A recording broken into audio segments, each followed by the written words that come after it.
सियासत में पोस्टर बेहद ज्यादा अहमियत रखते हैं। राजनीति में कोई भी पॉलिटिकल पार्टी नेता अपने आप को इस्टैब्लिश करने के लिए वो जो शहरों के बाहर बड़े बड़े चेहरों के साथ जब पोस्टर लगाए जाते हैं तो उससे एक बात की तस्दीक होती है कि हाँ, मैं यहां से दावा ठोक रहा हूं।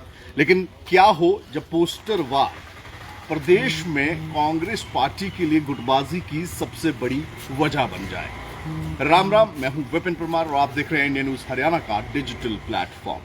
हरियाणा में इन दिनों कांग्रेस के लिए सबसे बड़ी समस्या यही है कि पोस्टर्स में जब फोटोज गायब होते हैं तो उसकी चर्चा पूरे प्रदेश में शुरू हो जाती है और सबसे ज्यादा ये चर्चा शुरू होती है कांग्रेस के कार्यकर्ताओं के बीच में।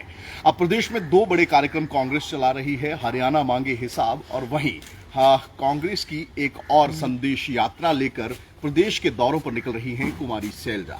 ऐसे में भूपेंद्र सिंह हुड्डा हरियाणा मांगे हिसाब के तहत जो है पूरा प्रदेश नाप रहे हैं। उनके सुपुत्र दीपेंद्र हुड्डा भी अलग अलग जगहों पर जा रहे हैं।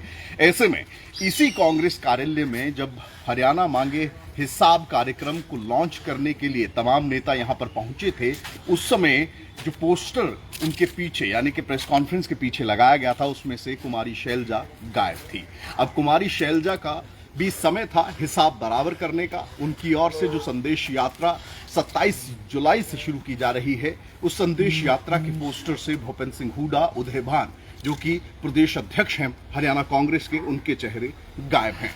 कल जब ये पोस्टर रिलीज कुमारी शैलजा की ओर से, उनकी टीम की ओर से किया गया तो उसके बाद से ही कांग्रेस के कार्यकर्ताओं में एक बार फिर से ये जो सियासत की दावेदारी की जो लड़ाई है उसकी चर्चा एक बार फिर से शुरू हो गई है। अब ऐसे में कुमारी शैलजा की ओर से अपने पोस्टर में राहुल गांधी और मल्लिकार्जुन खड़गे का संदेश हरियाणा तक पहुंचाने की बात कही गई है और 5 सीटें लोकसभा की जो कांग्रेस की झोली में आई हैं उसका भी श्रेय कहीं ना कहीं केंद्रीय नेतृत्व को देने का काम किया गया है। अब ऐसी परिस्थिति में भूपेंद्र सिंह हुड्डा हरियाणा मांगे हिसाब के तहत जो है प्रदेश में अलग अलग इलाकों में जा रहे हैं। वहीं अब कुमारी शैलजा भी जो है वो हरियाणा के अलग अलग इलाकों में जाकर प्रदेश में कांग्रेस पार्टी के लिए जो है वो प्रचार करती नजर आएंगी। ऐसे में एक बार फिर से गुटबाजी जो है वो कांग्रेस पर हावी न होती नजर आ रही है। कार्यकर्ता पिछले 9.5 साल से ज्यादा का समय हो चुका है संगठन निर्माण को लेकर कार्यकर्ता जो है वो लगातार जो है वो पार्टी आला कमान की तरफ देख रहे हैं। ऐसे में भावी मुख्यमंत्रियों के बीच की पोस्टर वॉर में अब कहीं ना कहीं पहले जो गुट बना था एसआर के गुट यानी कि शैलजा, रणदीप सुरजेवाला और किरण चौधरी श्रुति चौधरी का टिकट कटने के बाद जो है भारतीय जनता पार्टी का दामन थाम चुकी हैं।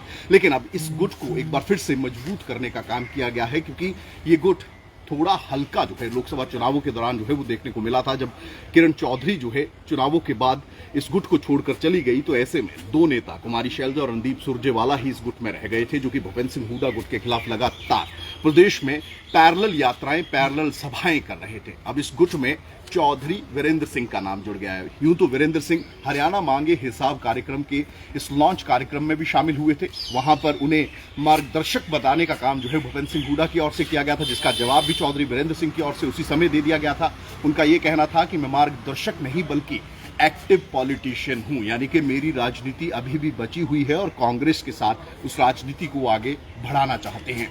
अब ऐसी परिस्थिति में शैलजा के पोस्टर में जो जगह मिली है वो मल्लिकार्जुन खड़गे, राहुल गांधी, रणदीप सुरजेवाला और चौधरी वीरेंद्र सिंह को मिली है। अब ऐसे में कांग्रेस में छिड़ी इस पोस्टर वार का विधानसभा रण पर क्या प्रभाव होगा और भावी मुख्यमंत्रियों को लेकर दावेदारी लगातार जिस तरह से ठोकने का काम हरियाणा प्रदेश के ये आला नेता करते हैं, ऐसे में कार्यकर्ताओं के बीच में इस पोस्टर वॉर का क्या संदेश जाएगा ये आने वाला वक्त तय करेगा। हरियाणा में छिड़ी इस पोस्टर वॉर को लेकर आपकी राय क्या है, कमेंट्स में जरूर बताइएगा। साथ ही साथ इंडिया न्यूज के डिजिटल प्लेटफॉर्म्स को लाइक व सब्सक्राइब जरूर करिए। राम राम।